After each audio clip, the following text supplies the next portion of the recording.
महाराष्ट्र में पंढरीनाथ के एक भक्त हुए श्री दामाजी पंत। राजा के प्रधान थे, उस क्षेत्र के प्रधान थे, राजकाज और शासन व्यवस्था संभालते थे और विट्ठल के चरणों का अनुराग प्रगाढ़ उनके हृदय में। और मैं जब जब भक्तों का जीवन चरित्र पढ़ता हूं, मुझे बहुत कम भक्त ऐसे मिले जो संसार से दूर छिप कर कहीं एकांत गिरी कंदरा में रहकर भजन करते हो। बहुत कम भक्त मुझे ऐसे देखने को मिले, सबको मैंने यही देखा। तो श्री दामाजी पंत मन की वृत्ति रहती विट्ठल के चरणों में और जिह्वा पर रहता उनका नाम, विट्ठल विट्ठल विट्ठला माझा पांडुरंग विट्ठला। यही उनका जीवन, राजकाज, शासन व्यवस्था। तो एक बार क्या हुआ, महाराष्ट्र में घोर अकाल पड़ा, दुर्भिक्ष, जनता चारों ओर त्राही त्राही करने लगी, भूखों मर रहे थे लोग, चारों ओर जहां देखो वहां मृतदेह पड़े मिलते थे। ऐसे में दामाजी पंत कैसे अपना पेट भरते? इसलिए मैंने आपको कहा कि मंदिर में खबर नहीं पड़ती आप कितने बड़े भक्त हैं। आपकी भक्ति तो प्रकट होती है कब? जब आप संसार में और जब आप व्यवहार में होते हैं। ऐसा ही श्री दामाजी पंत का भी जीवन। लेकिन जब देखा प्रजा त्राही त्राही त्राही कर रही है, करुणाद्र हो गया उस साधु का हृदय।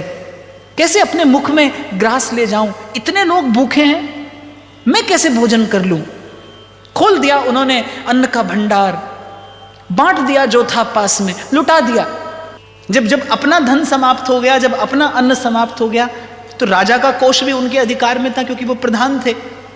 तो उन्होंने राजा का कोष भी खोल दिया, लुटा दिया। अब किसी निंदक के हाथ में युक्ति लग गई, उसको अवसर हाथ लगा, उसने फट जाकर राजा के हाथ पास जाकर शिकायत कर दी। अब राजा कौन था? राजा था एक पठान। तो क्रोध में भर गया कि मेरी आज्ञा लिए बिना मेरा सब अन्न धन भंडार लुटा दिया, पकड़ कर ले आओ दामा पंत को। अब जब सेनापति सेना लेकर दामाजी पंत को गिरफ्तार करने के लिए आया, तो वो अपने पांडुरंग की सेवा कर रहे थे, अपने नित्य कर्म में लगे थे। उनकी पत्नी थी परम तेजस्विनी। सेनापति ने जैसे ही द्वार पर आकर आवाज लगाई, वो परम तेजस्विनी पतिव्रता स्त्री द्वार पर आकर कहने लगी, अधीर होने की आवश्यकता नहीं है, वो अभी भगवद आराधन में लगे हैं, जब आराधना का विश्राम होगा तब आप उन्हें लेकर जा सकते हैं। और उस पतिव्रता स्त्री का तेज ऐसा, उसके स्वर में तेजस्विता ऐसी कि वो सशस्त्र सेनापति, उसे रुक जाना पड़ा। राजा को खबर पड़ी, उसने सेनापति भेजा, सेनापति आया। उस स्त्री में इतनी तेजस्विता थी, उसके स्वर में इतनी तेजस्विता थी, इतना बल था उसके स्वर में सत्य का कि अधीर होने की आवश्यकता नहीं। अभी भगवद आराधन में लगे हैं श्री दामाजी पंत, निवृत्त होंगे तो ले जाइएगा। जितने तारे गगन में उतने शत्रु हों, कृपा हो गिरधर लाल की, बाल न बांका हो। दामाजी अपनी नित्य की पूजा से, सेवा से निवृत्त हुए, बाहर आए, सेनापति को देखा। सेनापति ने कहा कि बादशाह ने आपको याद किया है, आपको गिरफ्तार करके ले जाने को कहा है। दामाजी पंत चल पड़े। मार्ग में पंढरपुर पड़ा। दामाजी पंत ने कहा कि यद्यपि इस समय मैं कैदी हूं, मुझे अपनी इच्छा अभिव्यक्त करने की कोई स्वतंत्रता नहीं है, फिर भी यदि आप आज्ञा दें तो मैं एक बार अपने प्रभु का दर्शन करना चाहता हूं। सेनापति ने श्री दामाजी पंत को आज्ञा दे दी। हाथ में बेड़ी है। मंदिर में प्रभु के सन्मुख जैसे ही हुए, अश्रुधार बह पड़ी कि प्रभु, यदि मैंने कुछ भी अनुचित किया हो, यद्यपि मैंने बिना अधिकार के राजा के अन्न को दीनहीन में, भूखों में, दरिद्रों में बांटा है, यद्यपि मैं अपराधी हूं, पर फिर भी आपकी दृष्टि में भी यदि मैं अपराधी हूं तो आप मुझे दंड दीजिएगा प्रभु। किसी अन्य के हाथ से मुझे दंडित न कराइए, भक्ति लज्जित होगी। करुण प्रार्थना भक्त के हृदय से फूट पड़ी। तो दामाजी पंत कहने लगे, प्रभु मेरी दृष्टि में तो यही धर्म था, उन दीनहीनों का अधिकार था। भोजन पाने की पात्रता क्या है? भूखे हो तो आपको भोजन का अधिकार है। उन दीनहीनों का अधिकार था भोजन पर, मैंने बांट दिया। और आपका भक्त होकर यदि मन में दया ना हो तो फिर भक्ति कैसी? भक्ति का अपयश होता प्रभु, आपका अपयश होता। इधर दामाजी पंत बात कर रहे हैं विट्ठल से, और वहां उधर भक्तों के भगवान जिमि बालक राखे महतारी, करऊं सदा तिन्हकी रखवारी। पहुंच गए, सेवक का भेष बनाया, सांवला सलोना सा वो एक युवक, फटी सी धोती पहने, और पहुंचा बादशाह के पास कि मुझे दामाजी पंत ने भेजा है। क्यों भेजा है? आपका जितना धन उन्होंने दीनहीनों में बांटा है, दरिद्रों में बांटा है, उस धन उस अन्न के बदले में जो भी धन है वो देने के लिए भेजा है, आपका कर्ज चुकाने के लिए भेजा है। छोटी सी पोटली बादशाह के खजांची के हाथ में दी। उसने कहा इतने से हो जाएगा। बोले आप लेते जाइए, जितना आपका धन है उतना हो जाएगा। बड़ा चमत्कार देखा उस खजांची ने। वो जितनी बार थैली पलटता उतनी बार फिर थैली मोहरों से भर जाती। जितना धन था उतना ले लिया, और जब थैली लौटाई तब थैली फिर भी भरी थी। और यहां बादशाह जो था वो एक टक निहार रहा था उस युवक को जो धन देने के लिए आया था दामाजी पंत का सेवक बनकर। अजब सा आकर्षण था उसके रूप में, उसकी वाणी में, उसके नेत्र मानो सारे संसार को समेटे हुए थे।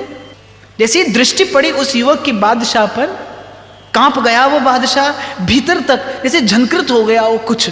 बादशाह को लगा कि जैसे जन्मों की निद्रा से मुझे अभी अभी किसी ने जगा दिया हो। बड़ा साहस करके बादशाह ने पूछा क्या नाम है तेरा? अब वो लड़का मुस्कुराया, वो युवक मुस्कुराया, क्या नाम बताऊं? श्री दामाजी पंत पांडुरंग को विट्ठल कहकर पुकारते थे। विट्ठल विट्ठल विट्ठला पांडुरंग। कोई नहीं जानता था कि श्री दामाजी पंत के मन में विट्ठल के प्रति वात्सल्य भाव था। भगवान को अपना अपना पुत्रवत जानकर कभी कभी प्रभु से लाड लड़ाया करते थे, और ये बात कोई नहीं जानता था। और अपने मन में भगवान को कभी कभी विट्ठू कह दिया करते थे। विट्ठल से विट्ठू, प्रेम से कभी प्रभु को विट्ठू कहकर पुकार लिया करते थे। प्रभु के मन में जाने क्या कौतुक आया। बादशाह ने पूछा नाम क्या है तेरा? उस युवक ने उत्तर दिया विट्ठू। उसके स्वर में ऐसा माधुर्य, उसके रूप में ऐसा माधुर्य, उसकी वाणी इतनी मधुर कि बादशाह तो मानो मन ही मन अपना सब कुछ न्यौछावर कर बैठा बिट्ठू के चरणों पर। बादशाह के मन में तो ये इच्छा हुई कि बस एक क्षण के लिए भी अभी आंख से ओझल ना हो।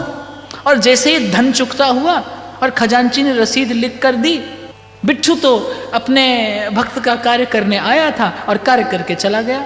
इतनी देर में दामाजी पंत को सेनापति लेकर पहुंचा। बादशाह ने देखा कि अभी भी गिरफ्तार क्यों किए हो? इन्होंने धन चुका दिया, इन्हें मुक्त कर दिया जाए।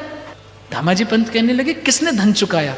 मैं तो अपना भी सर्वस्व न्यौछावर कर चुका था और आपका भी सर्वस्व न्यौछावर कर दिया। मैं तो जानता था कि मेरे पास आपको देने के लिए अब कुछ भी नहीं, इसीलिए तो चला आया। मैं जानता हूं कि मेरे लिए अब दंड के अतिरिक्त कोई और विधान नहीं किया जा सकता। पर राजा के खजांची ने कहा, उसके वित्त मंत्री ने कहा कि नहीं नहीं, अभी अभी आपका एक सेवक आपकी समग्र धनराशि चुका कर गया है। कौन था? क्या नाम था? उछल कर पड़ा बादशाह, अरे वही तुम्हारा सेवक बिट्ठू। एक बार उसको मुझसे मिला दो, एक बार मैं जी भर के उसे देख लेना चाहता हूं। एक बार उसे अपनी आंखों के सामने खड़ा करके और उसे जी भर के निहार लेना चाहता हूं। दामाजी पंत, मैं आपका जीवन भर ऋणी रहूंगा, मैं आपका सब धन आपको लौटा दूंगा। एक बार बस उस बिट्ठू को ले आओ। और जैसे ही बादशाह के मुख से बिट्ठू सुना, रोम रोम कंपित हो गया दामाजी पंत का कि अरे ये तो एक ऐसा नाम था जो मेरे अतिरिक्त और मेरे प्रभु के अतिरिक्त कोई नहीं जानता था। विट्ठल विट्ठल कहते भूमि पर गिर पड़े।